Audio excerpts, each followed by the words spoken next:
আসসালামু আলাইকুম। আজকে একটি বিদেশি প্রতিবেদন দেওয়া হলো। বিদেশ হলো এই দেশটা আমাদের ইতিহাসের সাথে জড়িত, তাই এই দেশে অনেক কিছুর সাথে আমাদের কিছু আবেগ থাকে। আমরা আমাদের বাপ চাচার কাছ থেকে অনেক শুনেছি। আমি অবশ্য খুব ছোটোবেলা দেখেছিলাম পিএই অফিসে, তখন তেজগাঁ একবার গিয়েছিলাম। পিএই ছিল তখনকার পাকিস্তান আমলের পাকিস্তান ইন্টারন্যাশনাল এয়ারলাইন্স।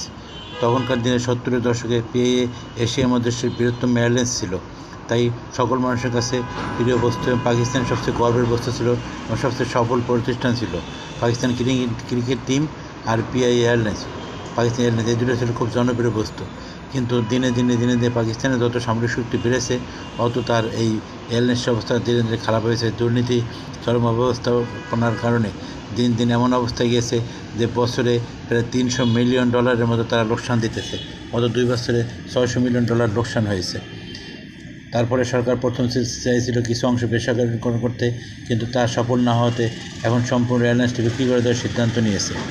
প্রথম বেস প্রাইস ছিল $350 মিলিয়ন, কিন্তু এক কোম্পানি, রিয়েল এস্টেট কোম্পানি, শুধু $35 মিলিয়ন অফার করেছিল। সেখানে সরকার রাজি নয়তো সম্পূর্ণ বিক্রি করে দেওয়ার প্রস্তুতি নিয়েছে এবং সরকার ঘোষণা দিয়েছে। এখন বিক্রি হবে কি না বা কত মূল্য হবে, হলে সে লেনদেন সেটা কী হবে সেটা তাদের ব্যাপার। ওসব নিয়ে আমাদের তেমন মাথা ব্যথা নাই, কারণ পাকিস্তান বর্তমানে সেনাবাহিনী ছাড়া তার আর কোনো হিসাব নিকাশ নাই। পাকিস্তানের সম্পূর্ণ রাষ্ট্রটা চলে সেনাবাহিনীর কথায় এবং রাষ্ট্রের সমস্ত সম্পত্তি যায় সেনাবাহিনীর পকেটে। তারপর সেনাবাহিনীর থেকে খরচটা বরাদ্দ হয়, খাতোয়ারিভাবে চলে। অতএব রাষ্ট্রীয় সকল সংস্থাগুলি খুব বিপদের মধ্যে আছে।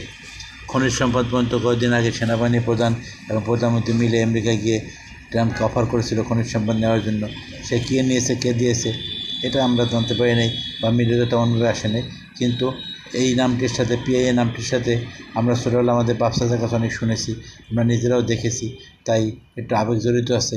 এবং তার এই ধ্বংসলগ্নে পিআইএ যখন বিক্রি লগ্নে সম্বন্ধে ভারতের হিন্দুস্তান টাইমসে একটি রিপোর্ট প্রকাশিত হয়েছে।